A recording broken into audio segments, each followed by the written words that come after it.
As the author of the book, Loving the Skin You're In,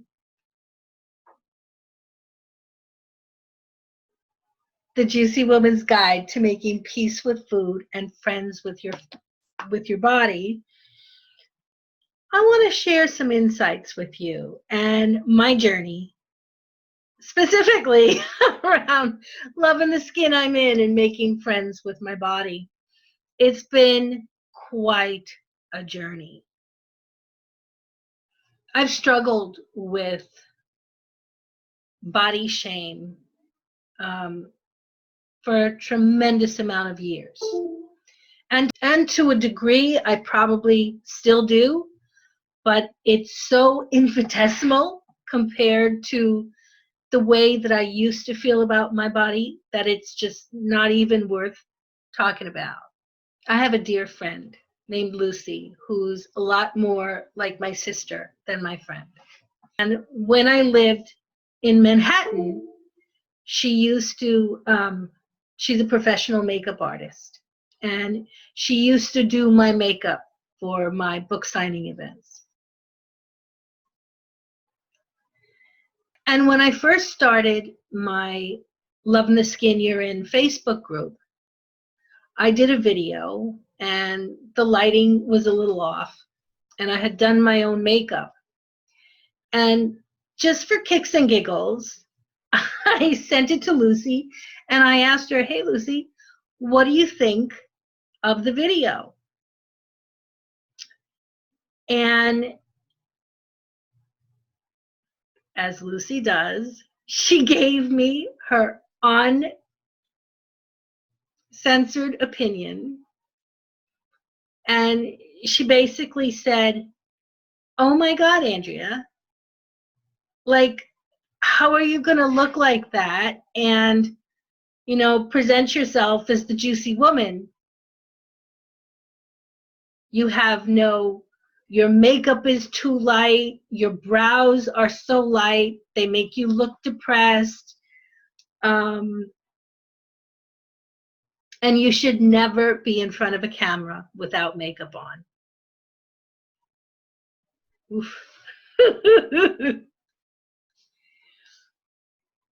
And, well, that really hurt my feelings. But it sent me on a journey of discovery, of self-discovery. At the time, I was becoming known in the plus model community. And I had kind of created an image for myself as that was based on loving yourself, and I had done videos, but it was always with hair and makeup and jewelry and clothing. It was like the whole 9 yards. And what I learned from doing speaking gigs at plus model events and other opportunities that arose from that is that you can't separate confidence from clothing and appearance. You cannot. It's just not done at that time. It's starting to change a little bit with like some barefaced and beautiful campaigns, but at that time, there was a big push around, confidence being like you turn yourself out, you have the hair, you have the nails, you have the shoes, everything. It was all about the way that we look.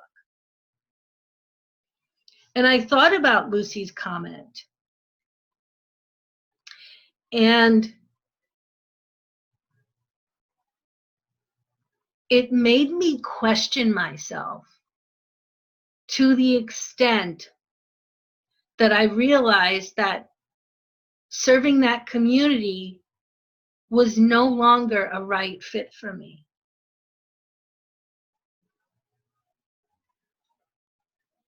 Because the message that I'm here to share is about loving the skin you're in. Hello. This is the skin I'm in. This is the skin I'm in. I'm 56 years old, not wearing makeup today. Usually I don't wear makeup. I'm an author. I do coaching from my home. I do not generally turn myself out to do that.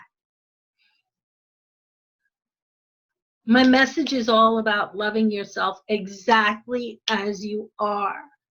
And the foundation of the message comes from the fact that because I came from a very abusive and dysfunctional family, I had to learn, I had to scrape and claw my way up out of the dysfunction and all of the angst and pain and misery that I created because I didn't have a sense of self-value. So I had to basically take myself as my first client and teach myself how to make over my own fat and ugly self-image. I had tremendous shame issues around my body, and it was all because of the unresolved emotions and memories of sexual abuse that my stepfather and so many men had, perpetrated on me. But it was the core of feeling totally and completely worthless. That was the drive and the inspiration that pushed me to take 6 years and to write my book, Loving the Skin You're In, The Juicy Woman's Guide to Making Peace with Food and Friends with Your Body. This book is your Bible for empowerment. I'm on a mission to empower 10.5 million women to love and respect themselves. So I want to talk a little bit about toxic family members and having a dysfunctional family.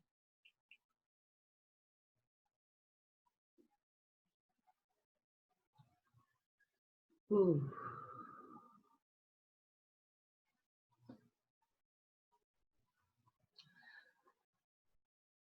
As I mentioned, there was a lot of sexual abuse in my home when I was growing up.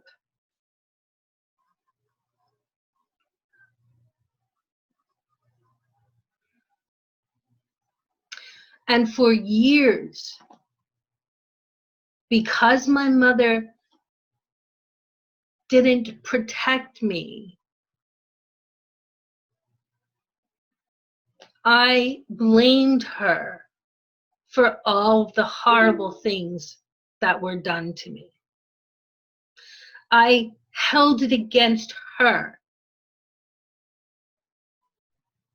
And as a result, it created an enormous strain on our relationship. And we went for long periods of time where I didn't talk to her. I love my mother very much. I don't know her very well.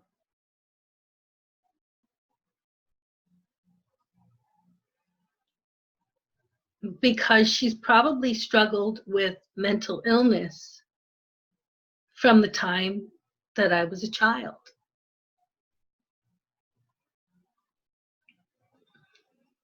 And I'm not going to make excuses for her. Maybe that's the reason why, she wasn't present or didn't protect me. Maybe not. I don't know.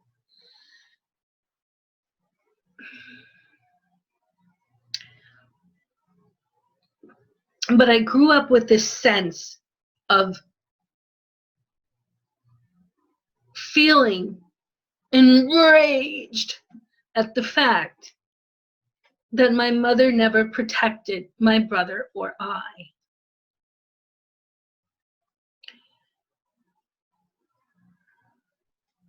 And because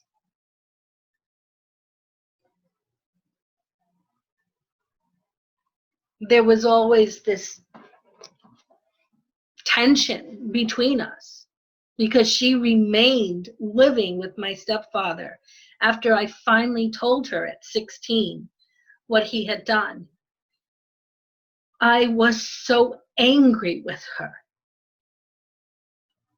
It was definitely a feeling of her taking his side over mine and me just being cast aside in the trash. Actually, she called me a liar.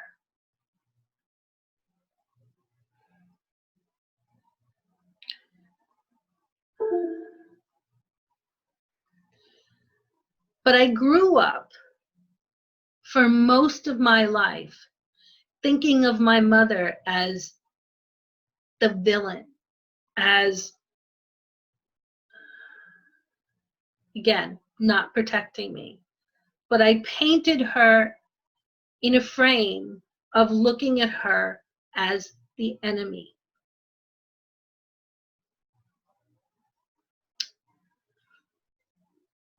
And then when I was going through therapy in my 30s,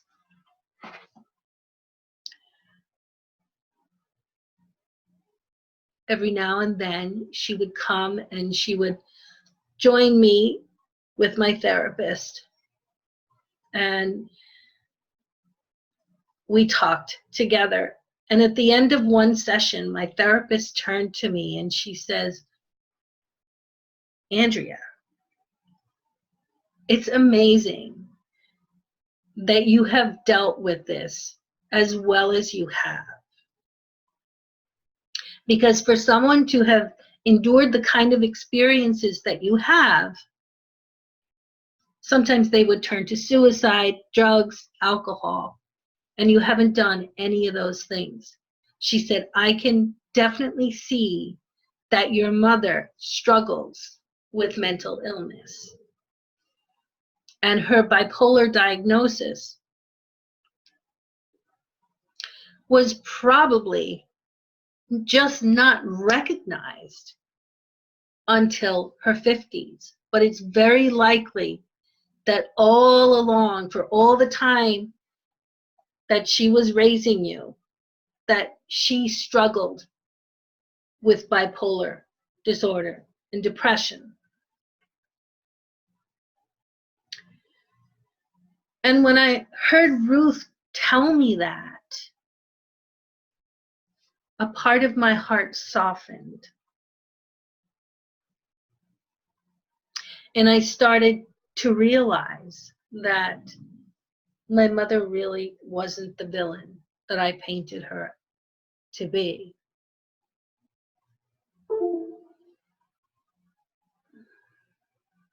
And just around that same time, I had learned how to use tapping, emotional freedom technique, to take the edge off of all the anxiety and fear that I had around all my traumatic memories of sexual abuse. So I was starting to work with the help of hiring several coaches. I was starting to work on many of those memories and kind of untangling them and seeing more of a realistic picture of my mother in relationship to my stepfather and me.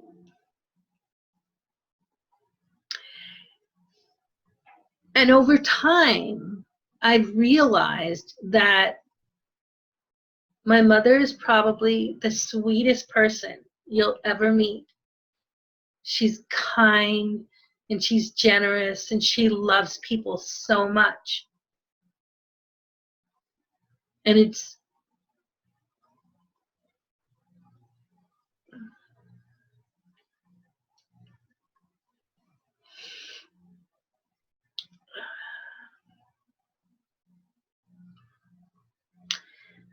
those characteristics of hers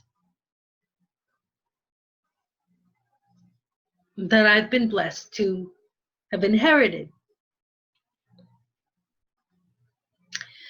And during a long period of my teens and 20s and 30s, up until around that point, I had been running away from and trying to disown that connection with my mother. I didn't have much respect for her. I had no sense whatsoever of understanding her motivations and why she did the things that she did. But now I do. So here I am in my 50s. And Lucy had made that comment to me about never, ever, ever go in front of a camera without makeup. And it completely swung me in a direction of realizing, wait a minute, these are my eyebrows. I have really, really pale eyebrows. I have really pale skin, just like my mother.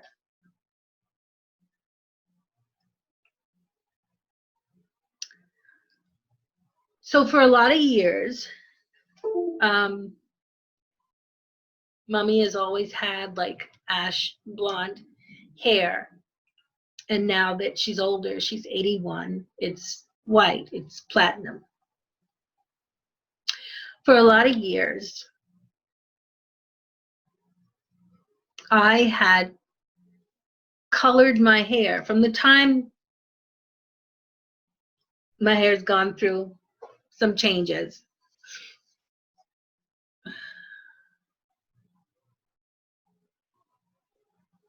Up until the time I was 16 years old, I had light blonde platinum hair like my mom. And then when I was 16, my hair turned this, somebody described it as mousy brown or dirty blonde. I'm not sure, maybe even both. And I just remember that I was so horrified by the description that it upset me. So anyway, over the years, I've colored my hair because in the past, when I saw the grays popping up as they are right now, and my ashy, I don't even know what's called this shade, but anyway, my natural color, that in the past, when I've seen the grays pop up, I remember the feelings of anxiety and desperation to get to my hairdresser and to cover it all up and make it all go away. Or when I was, using the box dye, whether Preference or Clairol or whatever it is, there was that same sense of intense desperation, like, oh my God, make it go away. I don't want to see it anymore. And it wasn't around the fear of getting old. It was around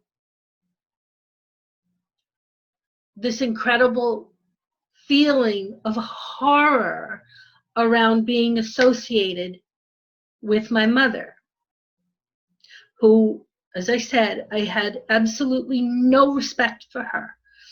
And I had judged her, and in many ways just kind of wrote her off because I thought that her life was a waste and that it was sad and pathetic. And I could never understand how she could remain living with the man who had done such horrible things to my brother and I. Even though she claimed that she never knew about any of it. I still couldn't understand when I told her at 16, how could she actually look at me in the face and say, "You're lying"?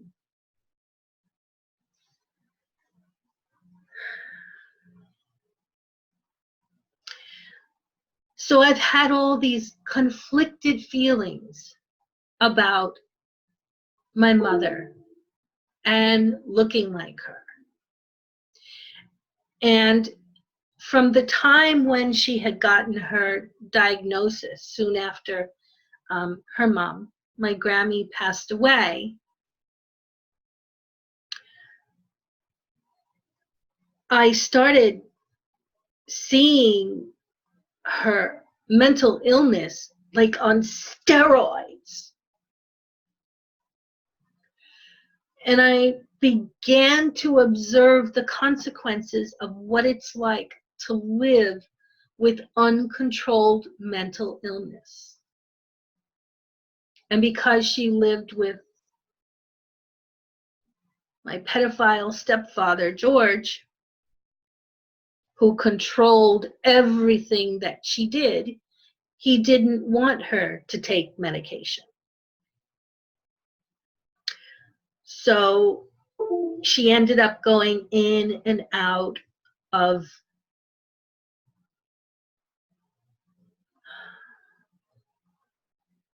hospitals and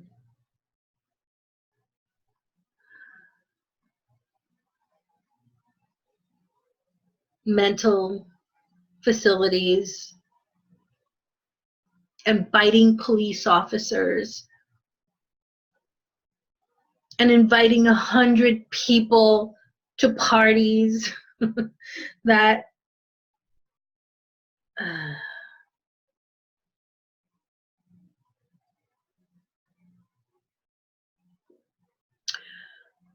going downstairs in the main waiting area of our building, wearing nothing but a nightgown. I judged her so disgracefully in private. And yet, whenever any crisis was going on, after the period that we were estranged and we reconnected, whenever any crisis was going on in her life, I was the first person there. So I had been living with so much conflict around this relationship that I've had with my mother, where I kind of became the mother to my mother. So when Lucy mentioned that about my eyebrows, I was in a place that was strong enough at that time in my life where I realized, wait a minute. My message is not about having your hair perfect and getting your lipstick on right and having the right shoes or clothes. That's just crap, okay? I've been through the worst experiences. And no amount of wearing the right makeup or clothes or shoes would have done anything for me. I had to lose everything, almost everything, to learn this lesson, the lessons that I teach women in my book about how to build your confidence from the inside out. None of that about hair and makeup and looking beautiful and looking bright. None of that is real. Because at the end of the day, when you go home and you take off your makeup, you take off your shoes, and you're wearing a pair of pajamas or a house coat or whatever it is, that's you right there. That's you. You have to love that person who you are at what you would think and believe to be your physical worst in order to be able to shine when you are at your best and worst, both. And that's the message that came from Lucy's comment that day. That no. I love you, Lucy, but it's not going to be like that. I am not going to go full on with the hair, makeup, and whatnot. So this is why many times in my videos you see me with no makeup on. Straight up, barefaced, and beautiful. Sometimes you'll see me with dark circles. Sometimes you'll see me with roots, all of that. Because that's just part of me. You know, that's just part of being a 56-year-old woman. And it has nothing to do with not, not loving myself. It's about saying, this is me. This is all of me. I am the totality of my experiences, as are you.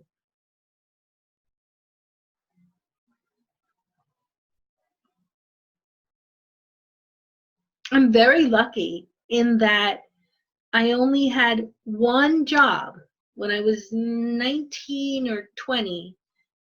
It was my first job where I was working in downtown Manhattan on 47th between Madison and Park for Ogden Marine and in the engineering department. And every day I would, dress up. Oh, wait, there's another job. I would dress up, full on hair, makeup. I actually wore pumps every single day. I went in the subway wearing high-heeled shoes and walked like half a mile back and forth. I don't even know how I did that. That's freaking crazy, but I did. And the other job that I had was working for Estee Lauder in Bloomingdale's. I was one of those perfume snipers. That was a kick. I got to wear like evening wear every day.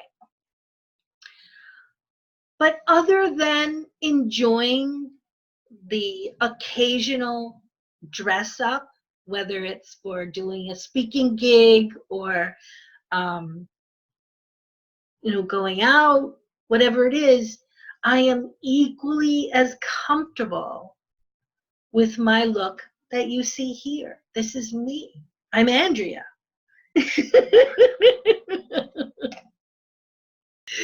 This new version of the Juicy Woman. Okay, so have an awesome, awesome day. Bye now.